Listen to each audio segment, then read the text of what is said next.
حمد و ثنا ہو تیری کون و مکان والے۔ السلام علیکم ورحمۃ اللہ وبرکاتہ۔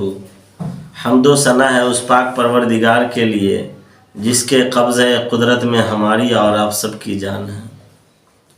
دوستو، ہم آج بات کریں گے عورتوں کے عید الفطر کے بارے میں کہ عورتیں عید الفطر کی نماز پڑھیں گی یا نہیں پڑھیں گی، عیدگاہ جائیں گی یا نہیں جائیں گی، مسجد جائیں گی یا نہیں جائیں گی۔ تو سب سے پہلے ہم بخاری شریف کی حدیث ہے، صحیح حدیث ہے، رسول اللہ صلی اللہ علیہ وسلم نے عورتوں کے عیدگاہ جانے کے بارے میں فرمایا کہ اپنی عورتوں کو عیدگاہ لے کر جایا کرو، اگرچہ وہ حائضائی ہوں، وہ نماز نہیں پڑھیں گی، پھر بھی مسلمانوں کے دعا میں شریک ہوں گی۔ دوسری حدیث ہے، حضرت ام عطیہ رضی اللہ تعالیٰ عنہا سے مروی ہے، وہ فرماتی ہیں کہ اللہ کے رسول صلی اللہ علیہ وسلم نے حکم دیا کہ عورتوں کو بھی عیدگاہ لاؤ، اور یہاں تک کہ اگرچہ حائضہ بھی ہوں وہ بھی پیچھے بیٹھ کر کے مسلمانوں کے دعاؤں میں شریک ہوں گی۔ تو یہ اللہ کے رسول اس بات کا ثبوت ملتا ہے کہ عورتوں کو عیدگاہ یا مسجد میں عید کی نماز ہو تو اس میں وہ جا سکتی ہیں، لیکن چونکہ یہ اللہ کے رسول صلی اللہ علیہ وسلم کا زمانہ تھا کہ اس زمانے میں خیر القرون کا زمانہ تھا، صحابہ کا زمانہ تھا، گناہوں سے خوف، گناہ کا سوچ کر کے ہی لوگوں کے کلیجے لڑ جایا کرتے تھے، گناہ کے بارے میں تھوڑا خیال ہی آتا تھا تو ان لوگوں کے اوپر ایک کیفیت طاری ہو جاتی تھی، لڑ جایا کرتے تھے۔ پھر اس زمانے میں عورتیں بہت ہی با پردہ ہو کر کے جایا کرتی تھی، خوشبو کا استعمال نہیں کیا کرتی تھی، لیکن یہ خیر القرون کا زمانہ نہیں ہے جو متاخرین علماء کرام کا بعض فقہاء کا کہنا ہے کہ اب کے وقت میں عورتوں کا عیدگاہ جانا یا مسجد میں جانا مناسب نہیں ہے، ممانعت ہے۔ اس کی وجہ یہ ہے کہ یہ خیر القرون کا زمانہ نہیں ہے، یہ شر کا زمانہ ہے، فتنے کا زمانہ ہے، اور لوگوں کی غیرت و اہمیت بہت نیچے استر پہ آ چکی ہے۔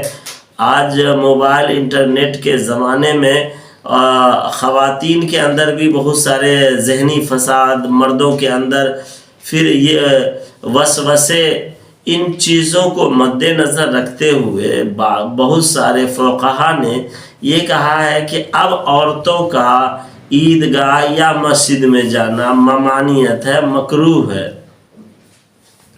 لیکن اگر جہاں پورا اہتمام ہو، پورا انتظام ہو تو وہاں عورت جا سکتی ہے، لیکن پھر بھی وہاں نہ جائے فی زمانے نہ، تو یہ زیادہ بہتر اور افضل ہے۔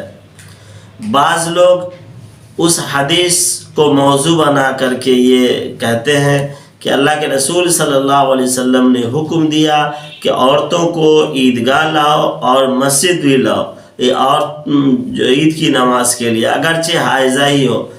تو عورتیں بازاروں میں، مارکیٹوں میں، مالوں میں، شادی خانوں میں جاتی ہیں، پھر مسجد اور عیدگاہ میں آنے سے فساد کیوں؟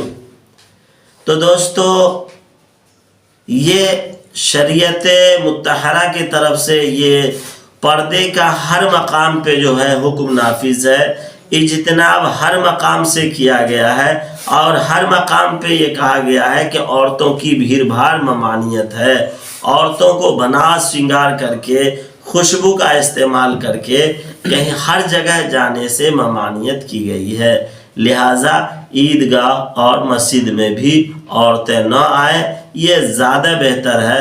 اگر جاتی ہیں تو یہ مکروہ ہے جو فقہاء نے لکھا ہے۔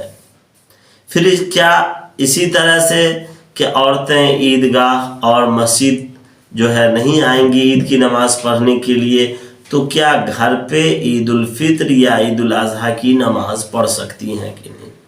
تو اس کے لیے یہ سمجھنا ہے کہ عیدین کی نماز کے لیے چاہے وہ عید الفطر ہو یا عید الاضحیٰ ہو، اس کے لیے جماعت شرط ہے۔ بغیر جماعت کے عید الفطر یا عید الاضحیٰ کی نماز نہیں ہوگی۔